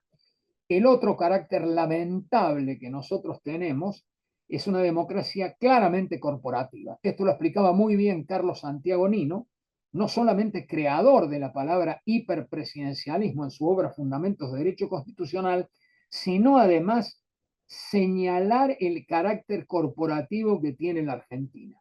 Así que imagínense y ustedes comprendan perfectamente cómo se gobierna. Con desprecio, el presidente desprecia al Congreso, este presidente como nunca, ¿no? Llega a insultarlo, le dicen nido de ratas, entre otras cosas. Pero además de todo esto, se gobierna con decreto, por decreto y con las corporaciones. ¿Cuáles son? Claramente las sindicales y las de empresarios, siempre vinculados al poder. Así que claro, esto es lo que rige en la Argentina, no es la Constitución, no es la reforma del 94, es una situación completamente distinta, que es la que simplemente con un análisis de la realidad se puede observar. ¿Por qué la Argentina tiene tiene tres problemas de cultura muy delicados? Los voy a enunciar rápidamente. Primero, tal como dijo Nino, Argentina es un país al margen de la ley. Testamento Intelectual, 1992, su libro muere en 1993. No, ¿qué hago yo, presidente de la Asociación Argentina de Derecho Constitucional? Llevo adelante con criterio interdisciplinario la primera encuesta de cultura constitucional. ¿Cuándo? En el 2004, publicada como libro en el 2005 por la Universidad Nacional Autónoma de México. Los resultados son gravísimos. El 80% de los entrevistados sabe que la Argentina es un país al margen de la ley. Por supuesto que después hago la segunda encuesta, en ese caso el sociólogo era Mora y Araujo, el politólogo era Sobato. La segunda encuesta 2014, publicada como libro por EUDEVA, o sea, la Universidad de Buenos Aires, en 2016. La tercera encuesta la acabo de presentar con Eduardo Fidanza y con Sobato el 15 de diciembre pasado en Buenos Aires, el 15 de diciembre del 2023. Todavía no hemos publicado el libro. Síntesis. Argentina, un país al margen de la ley. Ranking de violadores, siempre primero los políticos, después la policía, después los funcionarios públicos, después el resto de la sociedad, después los jueces como violadores de la Constitución y después los abogados como violadores de la Constitución. O sea que ustedes ven que la percepción popular es perfecta. ¿Qué otros datos les puedo dar verdaderamente impactantes? ¿Cuál es la causa por la cual no se cumple la Constitución y las leyes en la Argentina? Primera de las respuestas: porque no funciona bien el Poder Judicial. ¿Quieren que siga con el Poder Judicial? 63% de los entrevistados saben que en la Argentina no hay igualdad ante la ley. Hay una igualdad para los poderosos y otro concepto de igualdad para la gente común. Así que en definitiva, claro, primer gran problema. Argentina es decadente porque Argentina tiene muy débil cultura de la Constitución y de la legalidad.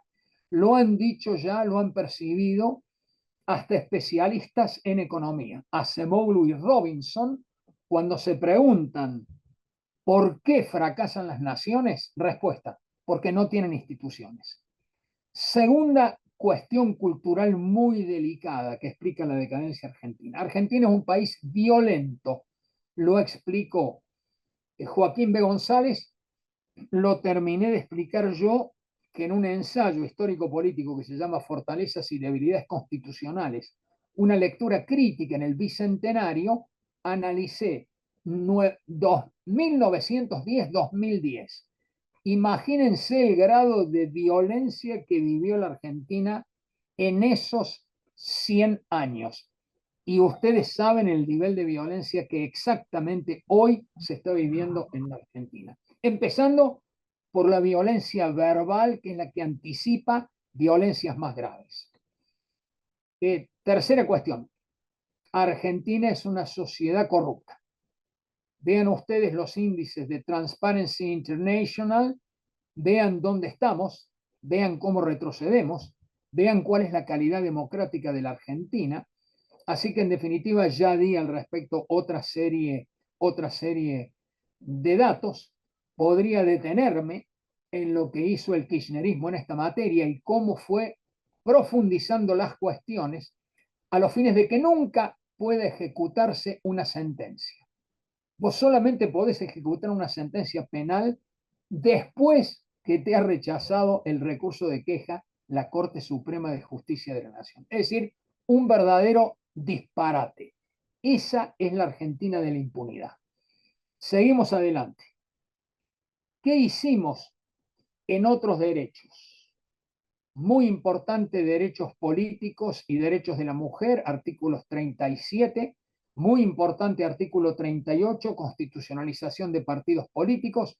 Muy importantes, artículos 39 y 40, tránsito a la democracia no solo representativa, sino participativa, con la iniciativa y las dos variantes de consulta popular, artículo 41, nada menos que ambiente, artículo 42, derechos de usuarios consumidores, artículo 43, las garantías, la tradicional pero ahora constitucionalizada del amparo, el habeas corpus, el habeas data, y lo que incorporé personalmente como vicepresidente de la comisión redactora, que es clave para el periodismo de investigación: secreto de las fuentes de información periodística. Lo digo frente a colegas que no conocen bien la Constitución, hablan de ella sin leer los debates.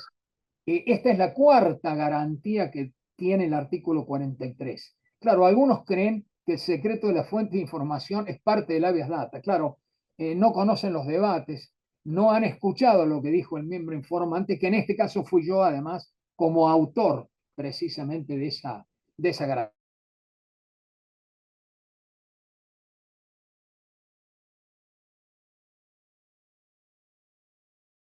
Un lugar de extraordinaria relevancia, porque ya saben que se ha producido un enorme avance del llamado derecho internacional de los derechos humanos, consecuencia del triunfo de las potencias aliadas sobre el nazismo y sobre Japón.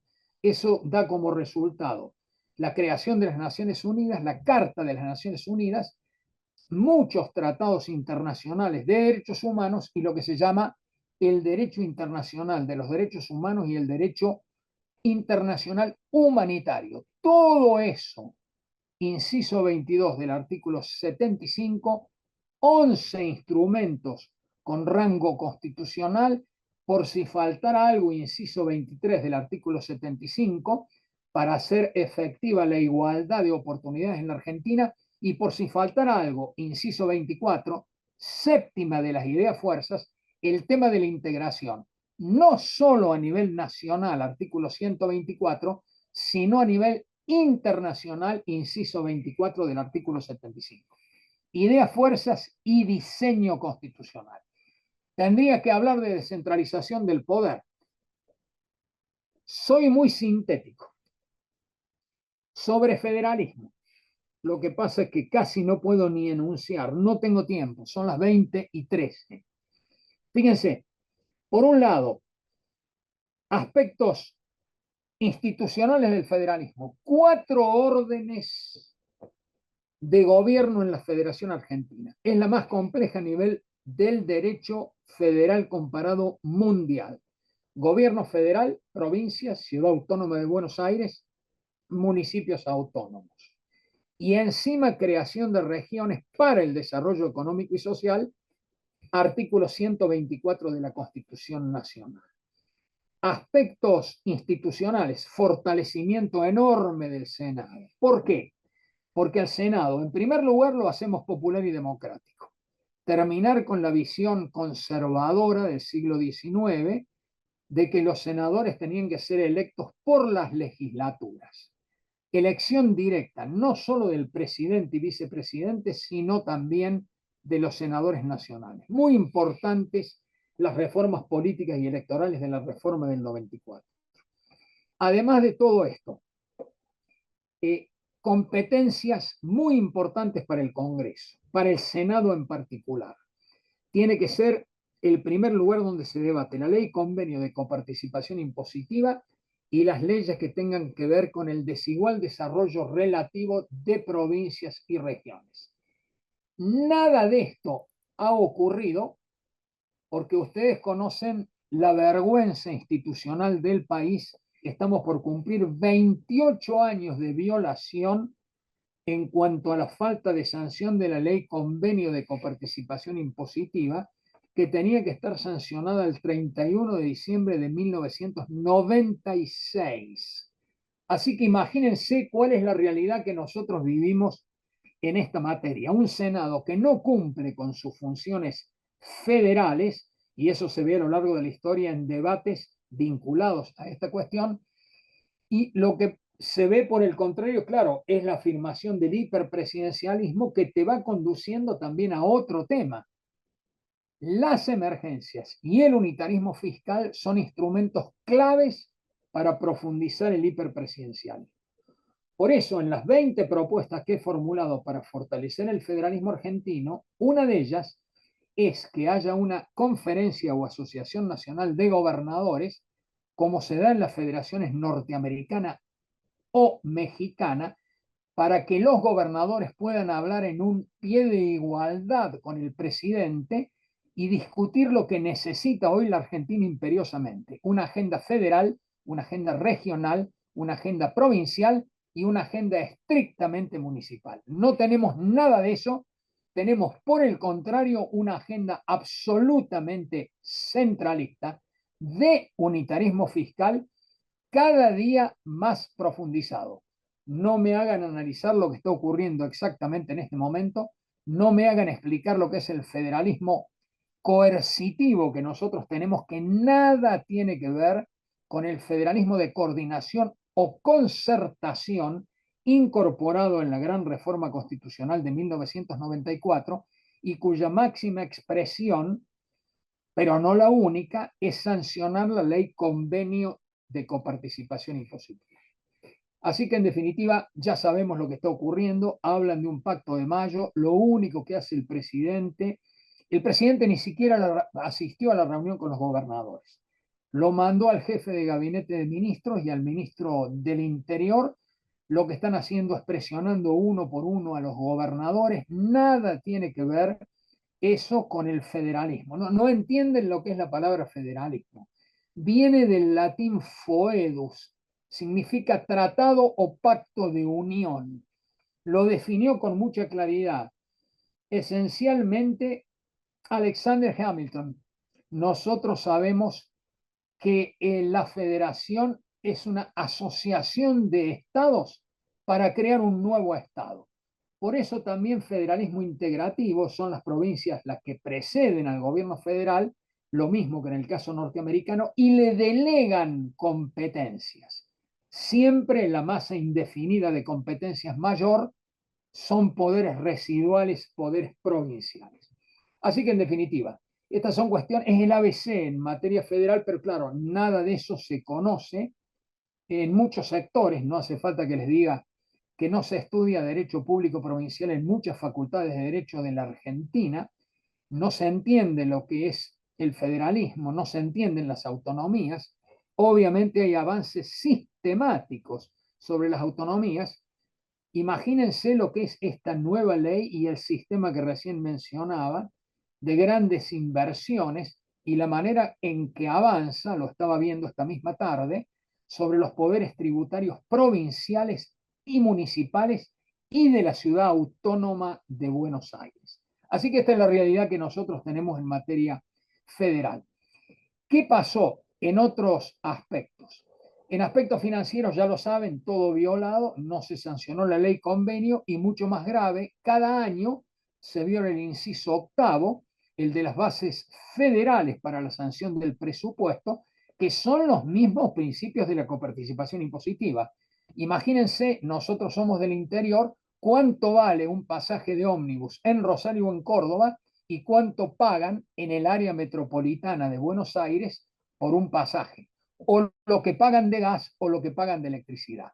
Vean lo que es el tema de los subsidios y van a entender qué es lo que está ocurriendo en la Argentina en esta materia. Todas violaciones constitucionales. Si vamos a los aspectos económicos del federalismo, el primer punto que trato, el Banco Federal, muy buenas exposiciones de Masnata, de Juan Carlos Maqueda, etcétera. Teníamos, así lo que hicimos los constituyentes, queríamos tener un banco federal, como tienen los Estados Unidos, como tiene Suiza. No, tenemos el mismo Banco Central de antes, pero tuvo que recordarle Horacio Rosati, también convencional constituyente conmigo, actual presidente de la Corte, tuvo que recordarle Rosati al presidente de la República que hay pautas no solo en materia de moneda, sino también lo decimos en materia de Banco Federal, de tal manera que enunciar que vas a eliminar el Banco Federal significa que vos querés violar sistemáticamente la Constitución, lo estás haciendo, pero además lo expones. Porque yo quiero suponer que leen la Constitución, quiero suponer eso.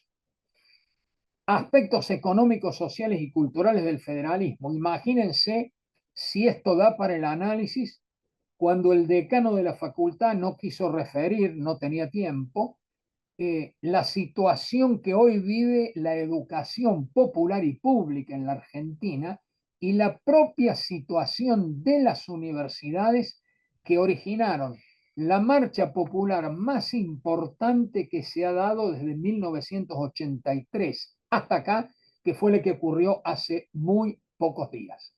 Pero cualquiera de nosotros habla con los decanos, como me lo decía el decano de la Facultad de Derecho de Córdoba, y me decía, Antonio, si no hay alguna actitud distinta por parte del gobierno federal, nosotros no tenemos ni para la luz ni para la limpieza de las facultades. Y recién ahora, con una reducción enorme, están reconociendo y enviando algunas partidas. Así que bueno, dejo hasta acá el tema. Autonomía municipal. Estoy hablando para Santa Fe. Se los digo de nuevo con un gran pesar. Quiero entrañablemente a la provincia de Santa Fe. Sé lo que hicieron de 1820 a 1860. Tengo un enorme reconocimiento para ustedes. Lo recuerdo a Estanislao López, al patriarca de la Federación. En fin, sé lo que hicieron. Por eso tuvieron, lo digo de paso, Universidad Nacional del Litoral, la primera cátedra de Derecho Municipal en 1921. Vergonzoso que sigan violando la Constitución, esa poderosa provincia con esa historia federal y municipal. No hay autonomía municipal en Santa Fe. Absolutamente lamentable. Tan lamentable como la realidad de las provincias de Buenos Aires y de Mendoza. No tengo más tiempo de exponer el tema. Ciudad Autónoma de Buenos Aires, la creación más audaz de la reforma, enorme avance, sin embargo, autonomía restringida, ley 24.588, yo era todavía diputado nacional, señalé en el debate en 1995 la inconstitucionalidad de los artículos 2, 7, 8 y 10. El tiempo nos dio la razón, se modificó el artículo 7, al final hubo transferencia de 20.428 policías federales que pagábamos nosotros, los del interior, a la Ciudad Autónoma de Buenos Aires. Ahora hay que hacer ya mismo el traslado de la llamada justicia nacional, o sea, la civil, comercial, penal, etc. Esto tiene mucho que ver con el federalismo argentino. Así que el tema de la integración también es un tema de muy poco avance. Tenemos el mapa interno, hablemos primero de la integración nacional.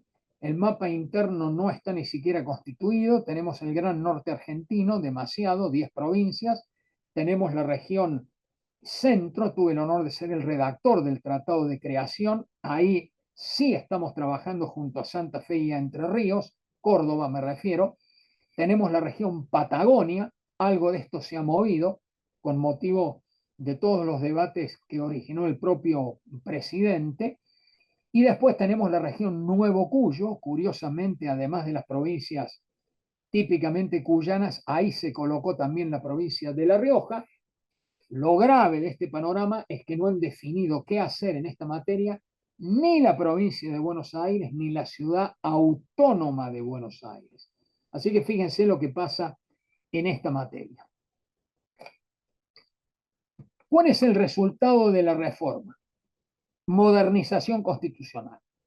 Lo mejor que hemos hecho del 83 para acá fue el ejercicio de política arquitectónica. En el máximo nivel, la política constitucional, reforma del 94.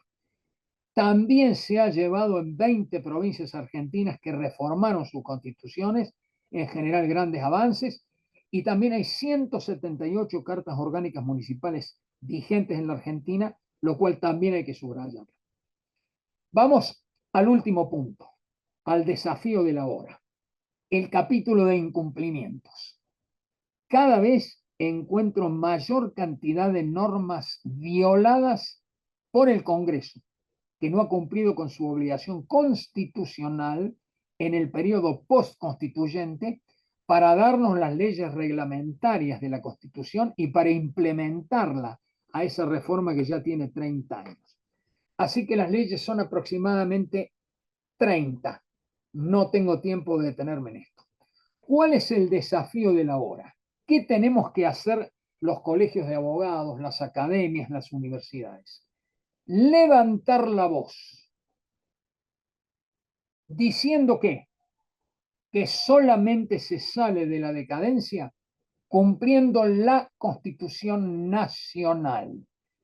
No se puede gobernar si no tenés la Constitución en la mano.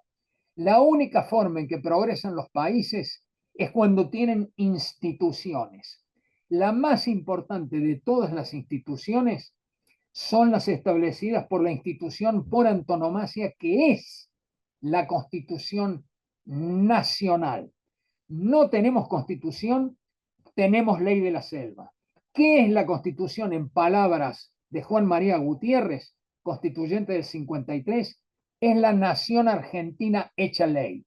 ¿Cuál es el proyecto político por antonomasia de los argentinos? Es la Constitución Nacional, a la luz de la reforma del 94. Aferrarnos a la Constitución y la Argentina irá cambiando. Nada más.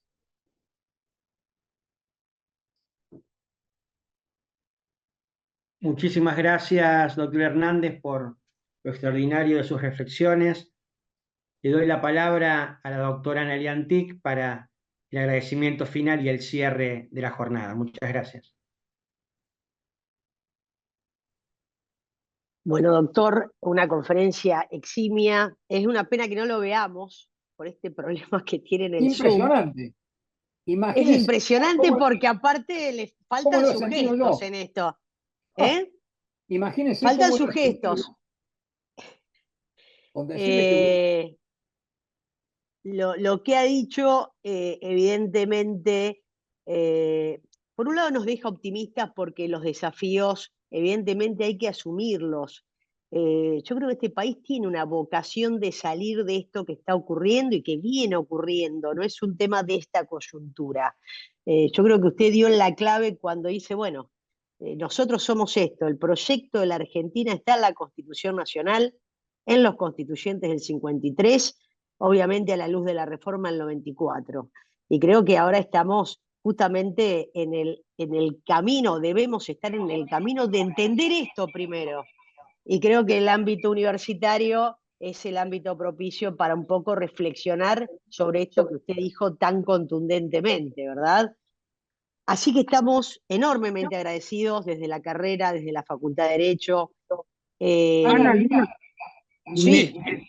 me conecté ahora por el celular. ¿Me están A ver. viendo? Y eso. No lo estamos viendo, lo estamos escuchando perfecto, pero no lo, ahora No, lo ahora estamos sí. viendo, perfecto, Ahora sí, sí, ahora ahí. sí.